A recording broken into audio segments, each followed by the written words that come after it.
come on, let me in. How lovely to see you. Come in, dear. How you been, Miss Spence? How's Mr. Spencer doing? Within 24 hours. How you been, Miss Spence? I've been just fine. How have you been? Mr. Spencer, is he feeling any better? He's in his room, dear. Go right in. Caulfield, come in, boy.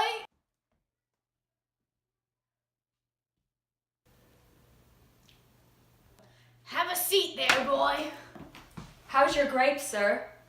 My boy, if it felt any better, I'd have to send for the doctor. Why aren't you down at the game?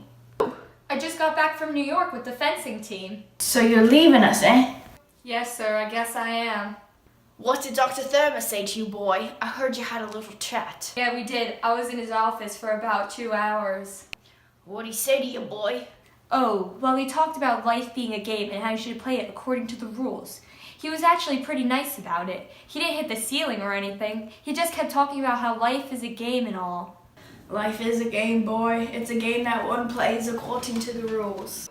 Yes, sir, I know it. Game my ass. Some game. If you get on the side where the hotshots are, then it's a game alright. I'll admit that. But if you get on the other side where there aren't any hotshots, then what's the game about it? Nothing. No game. Has Dr. Thurma written to your parents yet? He said he was going to write to them Monday. You communicated with them yet? No, sir, I haven't. I'll probably see them Wednesday when I get home. And how do you think they'll take the news? They're going to be pretty irritated about it. They really will. This is the 4th school I've gone to. Boy. I say boy quite a lot, partly because I have a lousy vocabulary and because I act quite young for my age sometimes. I was 16 then, and I'm 17 now, but sometimes I act like I'm about 13. It's kind of ironic because I'm 6'2" and a half, and I have gray hair. I really do. I've had them ever since I was a kid. And yeah, I still act sometimes like I was only about 12. Everyone says that, especially my father. People always think something's all true. I don't give a damn, except that I get bored sometimes when people tell me to act my age. I had the privilege of meeting your parents when they had their little chat, Dr. Thurma.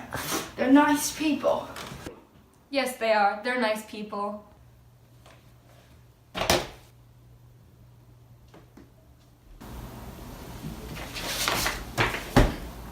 What's the matter with you, boy? How many subjects did you carry this term? 5, sir. 5. And how many are you failing? 4. I passed English alright because I did that Beowulf and Lord Randall my son stuff at Wooton School. I didn't have to do any work in English. All I had to do was write compositions. I flunked you in history because you knew absolutely nothing. I know that, sir. Boy, do I know it. You couldn't help it. Absolutely nothing. But absolutely nothing. I doubt you opened your textbook even the whole term. Did you? Tell the truth, boy. I sort of glanced through it a couple times. Hey, your exam paper is right over there, on top of my chiffonier. Bring it here, please.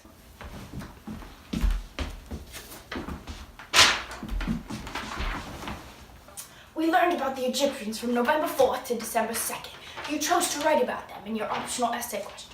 Would you care to hear what you had to say? No, sir, not very much. Modern science would still like to know what the secret ingredients were that the Egyptians used when they wrapped up dead people, so their faces would not rot for innumerable centuries. This interesting riddle is still quite a challenge to modern science in the 20th century. Your essay, shall we say, ends there. However, you did drop me a little note at the end of the page.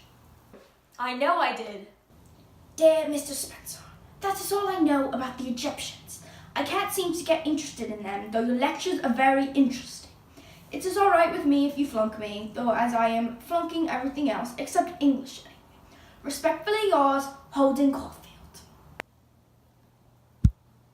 He put my goddamn paper down then and looked at me like he just beat the hell out of me in ping pong or something. I don't think I'll ever forgive him for reading me that crap out loud. I wouldn't have read it out loud to him if he had written it. I really wouldn't have. I only written that goddamn note so that he wouldn't feel too bad about flunking me. Do you blame me for flunking you, boy? No, sir, I definitely don't.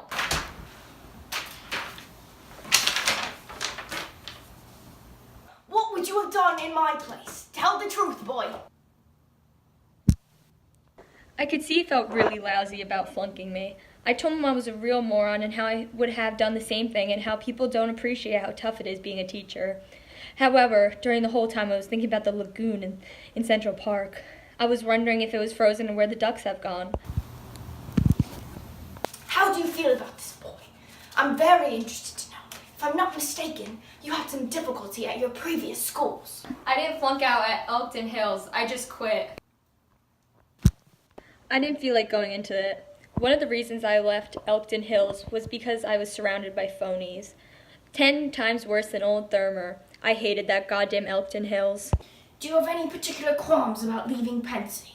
I have a few qualms, alright, but not too many. It hasn't really hit me yet. Absolutely no concern for your future, boy. I feel some concern for my future, alright, but not too much, I guess. You will when it's too late. I'd like to put some sense in that head of yours, boy. I'm trying to help you. I know you are, sir. Thanks a lot. I really appreciate it. I really do. Don't worry about me. I'll be alright, sir. I'm just going through a phase right now. Would you like a cup of hot chocolate before you go? I would. I really would, sir. But I have to get going. I have to get right to the gym. Good luck! I'd never yell good luck at anyone. It sounds terrible.